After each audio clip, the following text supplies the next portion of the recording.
दोनों नाम ऐसे दोनों नाम। हिंदी का नाम हिंदी ऐसे थोपा गया और भारत का नाम इंडिया जब हुआ तो वो भी हमें थोपा हाँ, ही इस एक गजब चीज है हिंदू धर्म में कि हम अपने किसी भी पौराणिक आख्यान, व्याख्यान, धर्म ग्रंथों, उपनिषदों, वेदों को शास्त्रार्थ की चुनौती देते हैं कि जो हिंदी जिसको मातृभाषा बोलते हैं वो विदेशों द्वारा दिया और वो अपनी भाषा, अपनी शैली को साथ लाए थे। जैसे तुर्की, जैसे पुर्तगाली, तो हिंदी के साथ साथ बहुत सारे शब्द उज्बेकिस्तान से आए। वो एक भी हिंदी का शब्द अपनाने के लिए तैयार नहीं होते थे और अड़ जाते थे।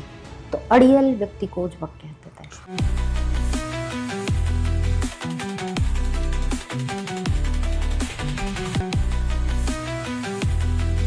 पृष्ठभूमि हो गई, तो उपलब्धियों पे हमने बात कर ली। तो मेरा प्रश्न ये है कि जैसे आपने बोला कि संस्कृत आपको नानी जैसी लगती है, तो आप नानी के साथ भी जा सकती थी, फिर भी आप हिंदी के साथ ही गई। यानी जैसे आपने बोला जुड़ाव माँ के साथ, तो माँ के साथ गई। तो हिंदी के साथ जुड़ाव के बारे में मैं विस्तृत रूप से जानना चाहूँगा। संस्कृत को आपने कहाँ तक संजोया और कहाँ छोड़ा? हिंदी मुझे नानी जैसी भी लगती है और परनानी जैसी भी लगती है, जिनको मैंने कभी देखा नहीं। मेरे जीवन की कुछ हिस्ट्रियाँ ऐसी हैं जिनके कारण मैं हिंदी से जुड़ी। नानी का जो काल था वो मुगलों से प्रभावित था, क्योंकि ज्वालापुर की स्थापत्य कला जो होती है और आप कनखल के परिवेश में देखेंगे तो ज़मीन आसमान का अंतर मिलेगा। वहाँ की वास्तुकला, मकान की हवेली में प्रयोग होने वाले जैसे बरामदा, कोठी, अंगीठी, कई सारे ऐसे शब्द थे जो उर्दू थे। और नानी जो मेरी थी वो बहुत प्रवाह गति से मुहावरों में बातें किया करती थी। हम बच्चों को समझ नहीं आता था ये किस तरीके की भाषा है, लेकिन माँ विशेष तौर पे नवरात्रि के दिनों में बहुत तेज उच्चारण के साथ दुर्गा सप्तशती का पाठ करती थी। और मैं जीवन के प्रथम 12 वर्ष ननिहाल में बिता कर आई थी। संस्कृत हालांकि मेरे पाठ्यक्रम में थी और मुझे एक शिक्षक भी पढ़ाने आते थे और उन्होंने लकार क्या होते हैं और धातु क्या होती है ये शायद मुझे बचपन में सिखा दिया था। आज शिक्षिका के तौर पे मैं देखती हूँ धातु को एल्युमिनियम या लोहा समझते हैं, जबकि क्रिया को धातु कहते हैं। संस्कृत मुँह चढ़ी नहीं थी। उन दिनों मैं इंग्लिश बहुत अच्छी पढ़ा करती थी। स्मृतिनाथ एक स्कूल हुआ करता था ज्वालापुर में, संगीता टॉकीज के पास। वहाँ पर मैं 4th क्लास तक पढ़ी और मेरी माँ शायद जो खुद नहीं कर सकी थी वो मेरे लिए करती थी। वो इंग्लिश की कॉमिक्स लाया करती थी। पहले ज्वालापुर में एक दुकान हुआ करती थी सराफा बाज़ार के करीब, वहाँ से चंपक और कई सारी पत्रिकाएं वो लाती थी और मेरे पास ढेर लगा देती थी। जैसे आजकल के बच्चे कार्टून से लगाव रखते हैं, 6-7 साल की उम्र से मैं बहुत फ्लो में इंग्लिश की मैगजीन्स और कॉमिक्स पढ़ती थी। मेरी गली के बच्चे मुझ पर हैरान मानते थे। मैं इंग्लिश मीडियम में पढ़ी थी। उस समय प्राइमरी स्कूल में बच्चे पढ़ा करते थे। माँ ने मुझे इंग्लिश मीडियम में डाला, लड़कों की तरह बाल बनाती थी। लेकिन जब मैं 12 वर्ष की हुई तो मैं कनखल गई। कनखल के माहौल में संस्कृत बहुत घुली थी। पिताजी बहुत अच्छी संस्कृत बोलते हैं और बोलते रहे हैं, तो वो जब हमको डांटना होता था तो वो संस्कृत में ही डांटते थे। और जिस प्रकार से गालियाँ होती हैं, आपको दीपक जी बहुत हैरानी होगी, वो मुझे उज्बक कहा करते थे। हाँ, उज्बक एक गाली है, वो उज्बक पुराने समय में इस्तेमाल होती थी। एक बात बोलते थे, अहमक हो क्या तुम? अहमक हो क्या तुम, सही बात है। तो अब मैं भाषा विज्ञान से जुड़ी। भाषा विज्ञान मेरा प्रिय विषय है हिंदी में। तो मैंने देखा उज्बक की बड़ी गूढ़ व्याख्या रही है। उज्बक उज्बेकिस्तान से आए हुए लोग थे जो दिल्ली बस गए थे और वो अपनी भाषा, अपनी शैली को साथ लाए थे। जैसे तुर्की, जैसे पुर्तगाली, तो हिंदी के साथ साथ बहुत सारे शब्द उज्बेकिस्तान से आए, लेकिन वो एक भी हिंदी का शब्द अपनाने के लिए तैयार नहीं होते थे और अड़ जाते थे। तो अड़ियल व्यक्ति को उज्बक कहते थे। इसी तरह अहमक, मूर्ख, जो कि एक उर्दू शब्द है। तो बात हो रही थी कि आप संस्कृत कैसे छोड़ दी। संस्कृत मैंने पकड़ी ही नहीं थी। मुझे संस्कृत मुश्किल लगती थी। उसके बड़े बड़े वाक्यों को जब पिताजी संध्या समय में श्लोक उच्चारण करते थे तो मैं उनकी नकल बनाया करती थी। तो डांटते थे कि विद्या के साथ उपहास नहीं करोगी तुम। और आज की डेट में जब मैं विद्यार्थियों को श्लोक पढ़कर सुनाती हूँ तो उनको लगता है कि मुझे इतनी सारे श्लोक, इतनी सारी कविताएं कंठस्थ कैसे हो गई। लेकिन बचपन के जो संस्कार होते हैं वो कुम्हार के कच्चे घड़े पर कुम्हार की उंगलियों की तरह होते हैं, जो ताउम्र पकने के बाद भी शायद अंकित रहते हैं। वही सब जो हम सुनते हैं, वही जो हम परिवेश में रहते हैं, वो गाए बगाए आपके व्यक्तित्व में आ जाता है। मैं कई ज्वालापुरी शब्द बोल देती हूँ जो मुझे शर्मिंदगी का कई बार सामना करना पड़ा। रानी खेत में हालांकि कुमाऊनी प्रभाव है, लेकिन एक बार हम कंप्यूटर डिपार्टमेंट में बैठे थे तो मेरी नानी खिड़की को जंगला कहा करती थी और कहती थी जंगला भेड़ दे। तो मैं किसी धुन में थी और मेरे साथ एक डॉक्टर मैम थी, पाठक मैम। तो बर्फीली सर्द हवा चल रही थी, बर्फ़ के फाये उड़ रहे थे, तो मैं काम में व्यस्त थी, पन्ने उड़ रहे थे। मैंने पाठक मैम को बड़े सहज भाव से कहा ज़रा जंगला बंद कर दो। वो घंटों हंसी और मुझे लगा कि शायद मैंने कुछ गलत काम किया। लेकिन आज अपने उम्र के इस पड़ाव पे मैं देखती हूँ कि वो एक विरासत है। ज्वालापुर का कोई भी शब्द जो मुझे नानी या माँ से सुनकर मिला उसको मैंने दोबारा नहीं सुना। बिल्कुल सही बात है। बहुत सारे शब्द हैं लुप्त हो गए। जो मॉरिशस का मेरा टॉपिक है, विस्थापन के बीच विलुप्त होती बोलियाँ, मैंने इसी प्रकार के अनेक शब्दों को बहुत सहजता से प्रस्तुत किया था और उसको राजस्थान सरकार ने अपनी पुस्तक, हिंदी निदेशालय की एक पत्रिका आती है राजस्थान सरकार जिसका पेमेंट भी देती है, उसमें भी स्थान दिया। और मैंने सीख लिया कि जो परवरिश और जो परिवेश और जो विरासत हमें शब्दों की मिली है, ये शब्द संपदा विलुप्त ना हो जाए। हालांकि मेरे बच्चे इतने शब्द नहीं जानते, लेकिन मैं कहीं ना कहीं किताबों में भाषा विज्ञान के जरिए उन शब्दों को संग्रहित कर रही हूँ। संस्कृत पिताजी के बोलने से मुझ में आई और दूसरे बेटे के जन्म के बाद जब मैटरनिटी लीव होती है तो मैंने संस्कृत से एमए किया। मैंने बीए नहीं किया, मैंने डायरेक्ट एमए किया इंटर के बाद। संस्कृत से किया। और इंटर में भी मेरे पास संस्कृत नहीं थी, मैंने सिंगल सब्जेक्ट से संस्कृत लिया और देखा कि संस्कृत बहुत रोचक है। संस्कृत एक अपने शब्द के रूप में भी संस्कृति से जुड़ा है, जबकि हिंदी के साथ जो हुआ वो मेरे साथ भी हुआ। मेरा नाम कविता था जब मैंने जन्म लिया। जो कार्ड जन्म के छपे थे उसमें कविता रानी मेरे पिताजी ने बड़ी उम्मीदों से रखा था। जाने क्या गड़बड़ हुई।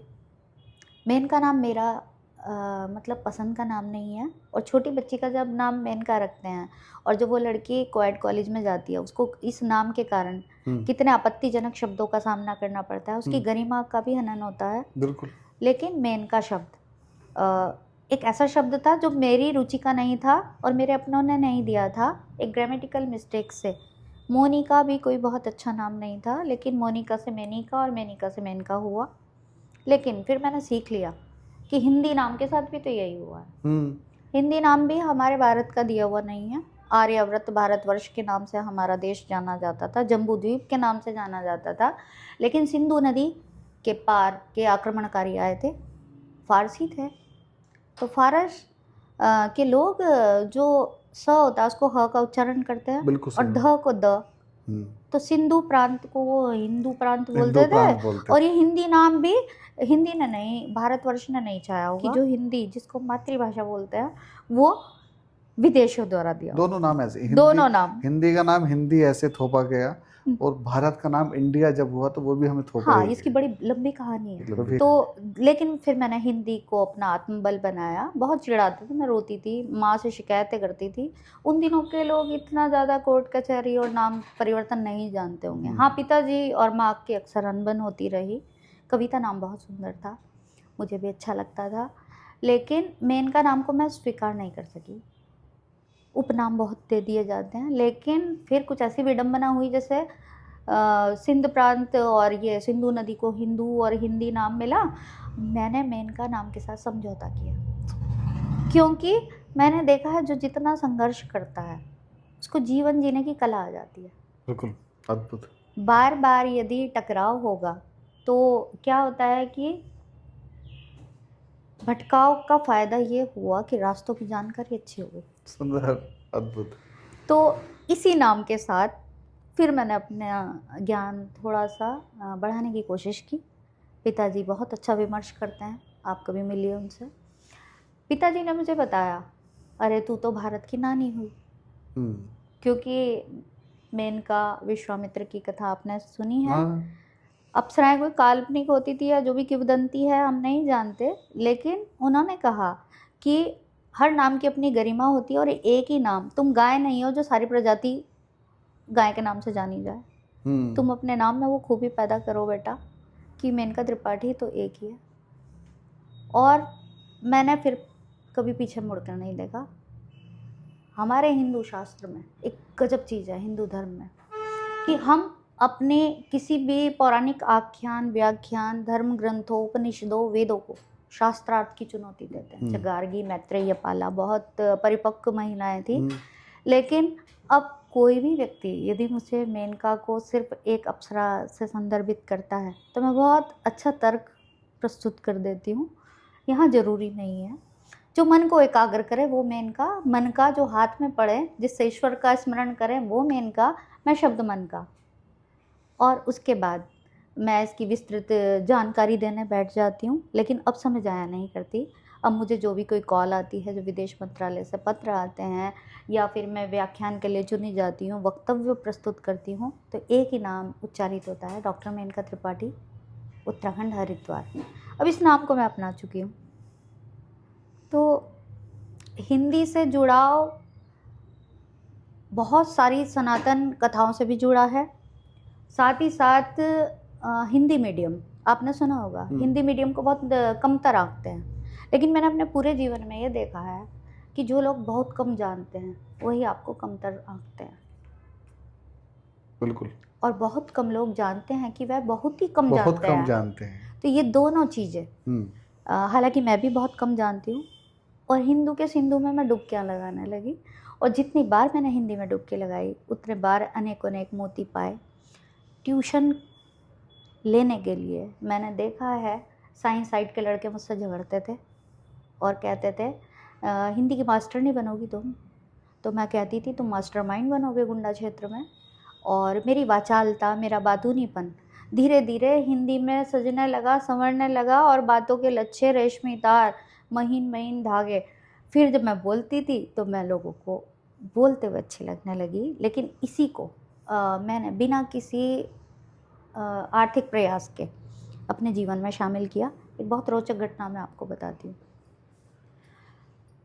मैं आर्मी स्कूल का इंटरव्यू देकर आई थी और मैंने जीवन में इस प्रकार का इंटरव्यू कभी दिया नहीं था। बरेली हेडक्वार्टर में इसका इंटरव्यू हुआ था, और जब साक्षात्कार लिया गया तो मैंने देखा था एक सीनेट हॉल की तरह वहाँ इंटरव्यू लेने वाले बैठे हुए थे।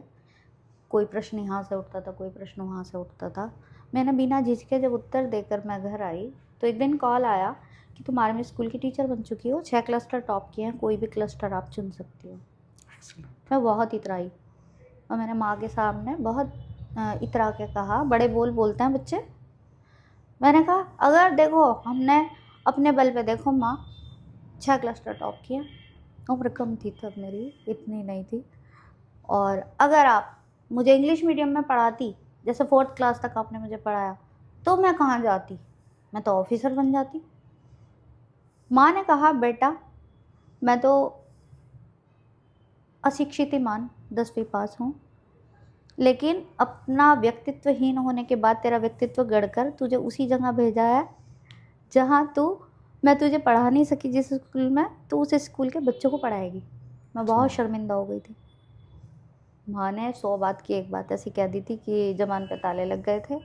उसके बाद मैंने कभी बड़ा बोल नहीं बोला, और फिर धीरे धीरे डिग्री कॉलेज में जाने की इच्छा बलवती होती थी, क्योंकि महत्वाकांक्षाएं आदमी के जीवन में आती रहती हैं।